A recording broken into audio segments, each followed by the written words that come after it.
न रूपमस्येह तथोपलभ्यते नान्तो न चार्दी न च सम्प्रतिष्ठा अश्वत्थमेनं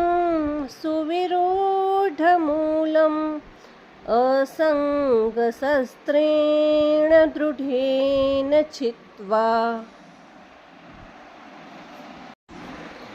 रूपम શહાફ સસલાનો સ વાંચવાનું રૂપમ શે હ તથો હ સાથે ત ઝડપથી લઈ લેવાનું થો ઉપર ઓની માત્રા છે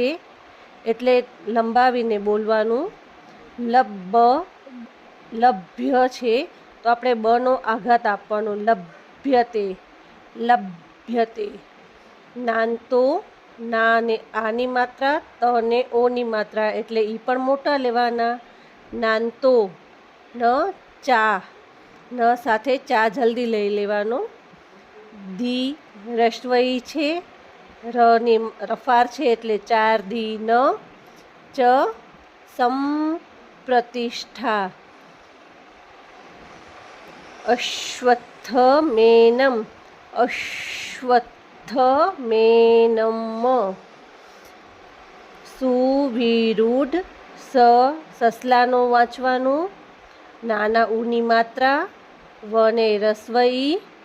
રૂઢ ર ઉની માત્રા છે એટલે લાંબો છે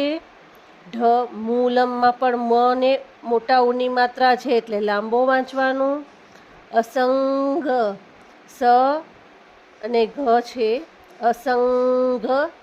શસ્ત્રેણ શ સગડીનો સસલાનો ત્રેણ દૃઢેન દ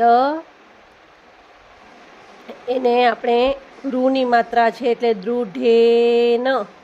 છિત્વા છ ને નાના ઈની એટલે કે રસવઈની માત્રા છે એટલે છિત્વા ત ડબલ છે ત્વા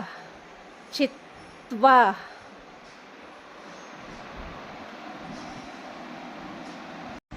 સંસાર વૃક્ષનું વાસ્તવિક સ્વરૂપ જેવું કહેવાયું છે તેવું અહીં જોવા મળતું નથી, કારણ કે તેનો ન તો આદિ ન તો અંત છે અને ન તો કોઈ નિશ્ચિત સ્થિતિ છે. તેથી આ અત્યંત દ્રઢ મૂળવાળા અશ્વત્થનો મતલબ છે પીપળાના વૃક્ષ. સંસાર વૃક્ષને મજબૂત વૈરાગ્ય એટલે કે અસંગરૂપી શસ્ત્રથી કાપી નાખવું જોઈએ. મિત્રો, તમને જો મારો આ વિડીયો ગમ્યો હોય તો ગીતાજીના નવા અધ્યાય શીખવા માટે અને નવા શ્લોકની જાણકારી માટે મારા ચેનલને લાઈક, શેર, સબસ્ક્રાઈબ કરી કમેન્ટ જરૂરથી કરો. જય શ્રી કૃષ્ણ.